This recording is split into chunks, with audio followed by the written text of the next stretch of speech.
اللهم صل وسلم وبارك على سيدنا محمد وعلى اله وصحبه اجمعين. ازيكم يا جماعه؟ عاملين ايه؟ يا رب تكونوا بخير. النهارده جايين باكله شتويه بقى حلوه كده، ان شاء الله تعجبكم.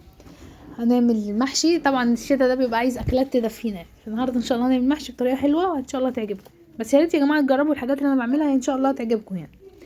اول حاجه بنجيب حله فيها ميه سخنه، نحط فيها ملح ومعلقه سكر ومعلقه كمون، ونحط الكوبايه كامله كده. بعد طبعا ما بنشيل الراس، طبعا اكيد كلكم عارفين بتشيلوها ازاي، ونحط الكرنبايه كامله. وبعد كده نسيبها بقى في الميه تغلي شويه. اما بنحس ان هي ابتدت تستوي، بنبتدي بقى نجيب شوكه او معلقه او حاجه، ونشد بقى ورقه ورقه من فوق كده، هتطلع معانا. اللي هتلاقيها استوت او طريت بتلاقيها طلعت معانا.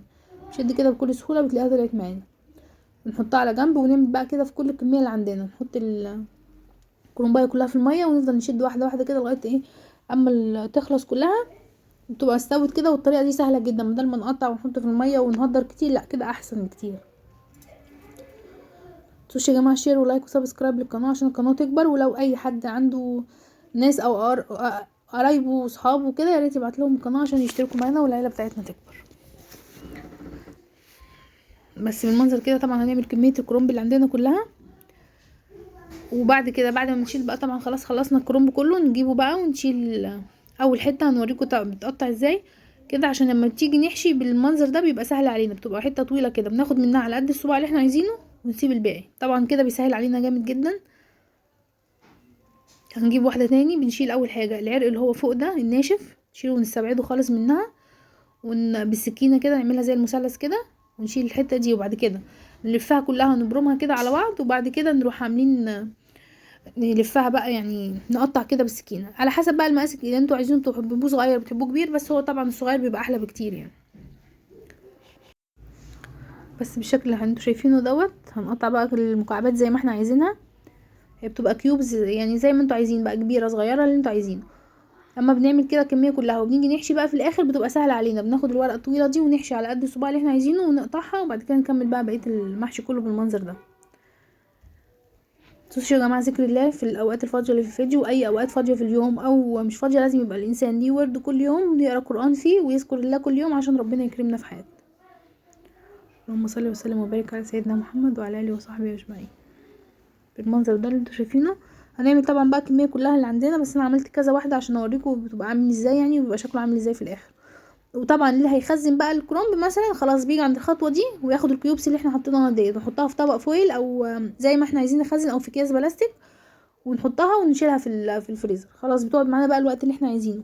وبتبقى سهله بقى بالنسبه لنا. لو هنيجي مثلا نعمل التسبيكه بتاعه المحشي، ونطلع الورق بتاع الكرنب دوت ونحطه بقى، خلاص هنحشيه على طول. هنوفر طبعا علينا خطوه السليق والكلام ده. خلاص كده عملنا الكرنب كله بالمنظر ده. هنيجي بقى نعمل التسبيكه. هنحط كوبايه زيت، لازم المحشي بيبقى فيه زيت كتير، كوبايه زيت تقريبا، وبصله كبيره او بصلتين كبار على حسب اللي انتوا عايزينه. وبنحط نحط بقى الزيت وبعدين البصل، وبعد كده نقلب شويه لغايه ما يجي يدبل، وننزل عليه بمعلقتين صلصه كبار، ونقلب شويه برضو. بعد ما نحط معلقه الصلصه ننزل برضو بالبهارات بتاعتنا والتوابل على البصل كده على طول، اللي هو الملح الكمون فلفل اسود بهارات محشي 7 بهارات، فلفل اسود، ومعلقه سكر. كل دول بنحطهم على البصل على طول والصلصه، ونسيبه طبعا لما يخش في التسبيك. طبعا هننزل اهو بالتوابل اللي احنا قلناها، نقولها تاني: كمون، ملح، فلفل اسود، مرق الدجاج، معلقه سكر، 7 بهارات، بهارات محشي، ومعلقه كزبره. كل دول نحطهم طبعا في التسبيكه بتاعه المحشي، ونقلبهم كويس ونسيبهم لغايه ما يحس ان هما زي ما تكون اتسبكت. بعد كده بننزل عليهم بصلصه الطماطم،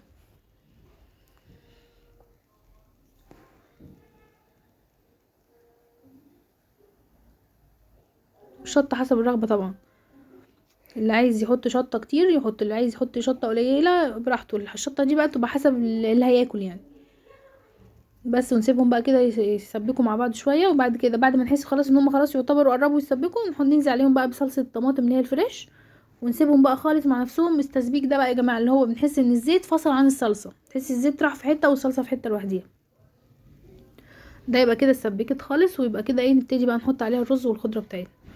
طبعا المحشي بيحتاج شبت وكزبره وبقدونس. لو انتوا بتحبوا مثلا شبت اكتر زودوا حزمه شبت، لو بتحبوا يعني على حسب الرغبه، بس هو بيحتاج ال3 مع بعض.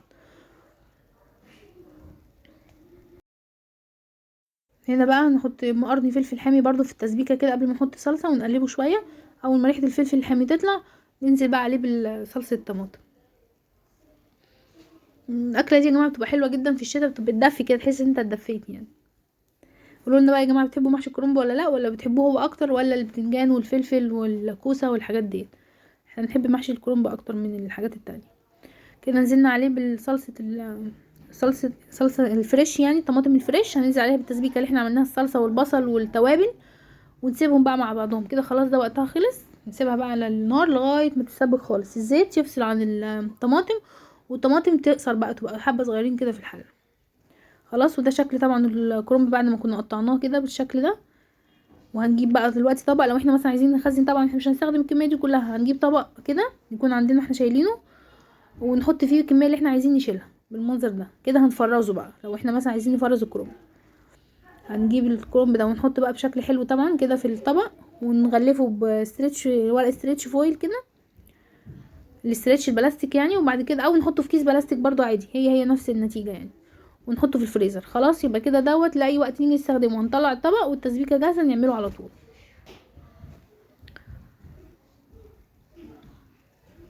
لا حول ولا قوه الا بالله العلي العظيم.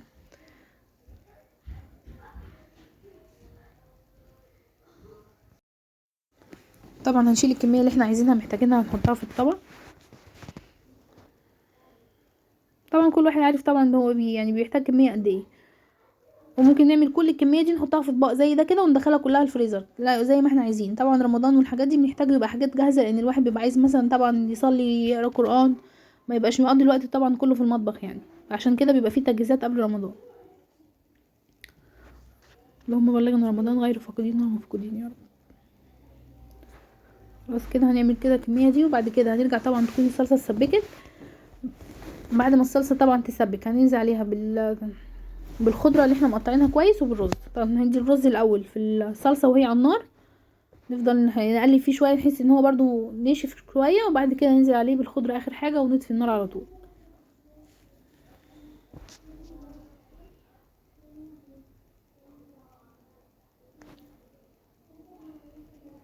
كده الصلصه يعني بص الشكل الاولاني والشكل ده صغرت خالص واتسبكت يعتبر، والزيت فصل عن الطماطم. هنسيبها برضو شويه، لسه شويه. قولوا لنا يا جماعه بتاكلوا ايه في الشتاء، يعني بتعملوا ايه مثلا بالليل وانتوا قاعدين، تحبوا اكلات ايه في الشتاء تحبوا تاكلوها، يعني عايزين نتكلم مع بعض. بس كده خلاص يعتبر خلاص اتسبكت بقى، الزيت اهو فصل خالص عن الصلصه، والصلصه بقت لوحديها. هننزل بقى دلوقتي بالرز ونقلبه طبعا وهو على النار، نقلبه مع التسبيكه دي شويه. وبعد كده ننزل بالخضره، شبت وبقدونس وكزبره، ونروح قافلين النار اول ما ننزل بالخضره. طبعا التسبيكه بتاعت المحشي لازم تبقى لونها احمر وفيها زيت كتير علشان تبقى طعمها حلو. محشي يا جماعه.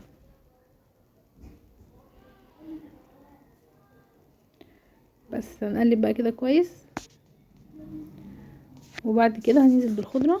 بس هنسيبها طبعا دقيقه على النار او حاجه كده، بحيث الرز برضو ايه يتشرب كويس من التسبيكه. في ناس بتعمل التسبيكه بتاعت المحشي دي كلها اصلا ني في ني، بس احنا بنحبها كده احسن يعني، تبقى طعمها احلى. دلوقتي هننزل بالخضره اللي عندنا، شبت وبقدونس وكزبره متقطعه كويس، بس انا بحب اقطعها في الكبه، بتتقطع كلها سوا واحد وبتبقى صغيره. ننزل بيها طبعا بقى التسبيكه الرز والطماطم، ونقلبهم. خلاص كده يبقى طفينا النار. كده يبقى التسبيكه بتاعتنا خلصت كده. بعد الشكل النهائي بقى طبعا تبقى لونها احمر كده، والزيت فيها بيبقى كويس كده، تبقى خطيره.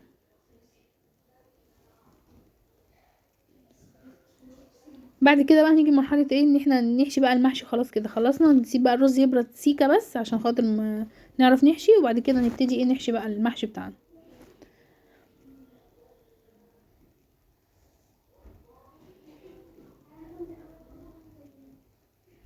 لو عايزين خضره اكتر طبعا كتروا انتوا الخضره اللي انتوا على حسب ايه ذوقكم يعني الشخصي. خلاص كده نجيب الحله اللي احنا هنحشي فيها، نحط تحت خالص ورقه كرنب، كنا يعني مستخضرين ورقه خضره كده عايزينها، ونحطها تحت خالص عشان ايه ما يشدش مننا. وبعد كده نبتدي نحشي. هنوريكم طبعا بقى الحشو ازاي، طبعا اكيد كلكم عارفين، بس يعني ايه بنشارك طريقتنا مع بعض. بص بقى الورق اما احنا قطعينه كده طويل كده بيبقى سهل جدا معانا.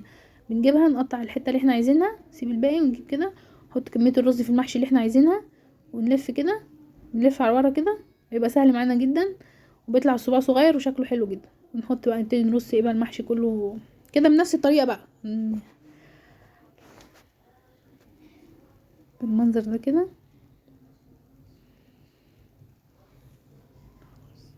طبعا المحشي لما بيبقى صغير بيبقى كل ما يبقى صغير يبقى احلى بكتير طبعا يعني.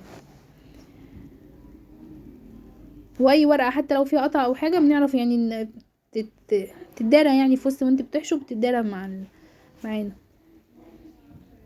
منظر كده. هنحشي بقى طبعا الحله كلها وهنرجع تاني نسويها.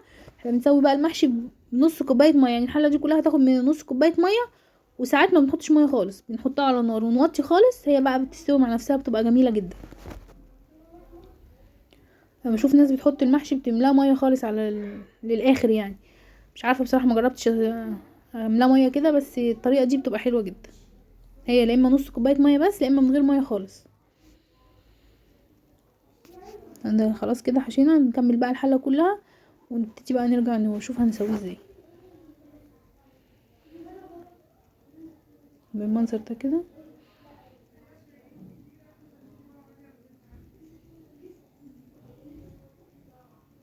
خلاص كده هنرص بقى الحله كلها. لازم يعني الرص بتبقى شكلها حلو يا جماعه عشان يبقى نفتح نفسنا يعني.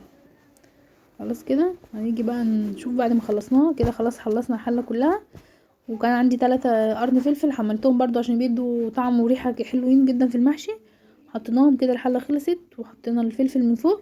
هنبتدي بقى نسويه. وده اللي احنا فرزناه خلاص، قفلناه بالاسترتش وهندخله بقى الفريزر ده. خلاص كده خلاص حطيناه على النار. هوريكم حبه الميه اللي احنا هنسقي بيه الحله دي كلها. بس ما شاء الله.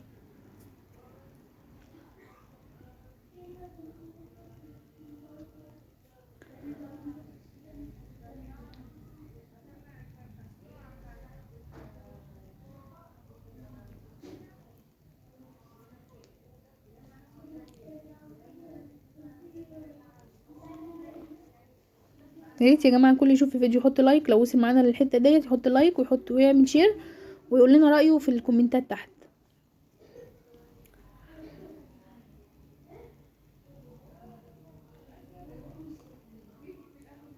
يعني دي عاملين شكل قلب اهو بالفلفل، حلو كويس. طبعا حطينا على الوش المحشي زبده و... وادي كوبايه الميه اللي احنا هنسقي بيها المحشي ده كله. خلاص كده هنحط الميه ونحط طبق عشان المحشي ما يطلعش لفوق، يستوي كويس. نحط طبق عليه وبعد كده نغطيه ونسيبه بقى الاول على نار عاليه. اول ما نحس الميه اللي احنا حطيناها دي غليت نوطي بقى النار ونسيبه مع نفسه خالص لغايه ما ايه يستوي بقى ان شاء الله مع نفسه. الزبده دي حطيناها من الوش بتدي طعم حلو جدا لما بتسيح مع المحشي. في ناس طبعا بتسقي المحشي بشوربه، احنا بنحبوش يسقي بشوربه، احنا بنحبه يبقى مسقي بميه بس، بيبقى طعمه احلى. تمام كده. كده بيغلي برضو لسه مستويش كده في مرحله الغليان. هنسيبه بقى نغطيه ونسيبه تاني لغايه ما يغلي كده. هنغطيه بقى على نار هاديه خالص لغايه ما يستوي. انا ببقى عايزه اعمل اكله واحده بس في الفيديو عشان خاطر يبقى الفيديو مركز يعني وفيه كل الطريقه. بس كده يا جماعه كده الشكل النهائي بعد ما استوى كان تحفه جدا وكان طعمه جميل جدا. وعملنا معاه فراخ مسلوقه ومتحمره في السمنه برضو. و يا رب يكون عجبكم. شكله طبعا كان تحفه وبيلمع وجميل جدا، وان شاء الله يعجبكم. وريت تجربوا الطريقه وتقولوا لنا رايكم فيها ايه. ان شاء الله يكون حلو ويكون فيديو خفيف عليكم وعجبكم. وبألف هنا وشفا يا رب اللي ياكل اي حاجه وليه نصيب في حاجه ياكلها.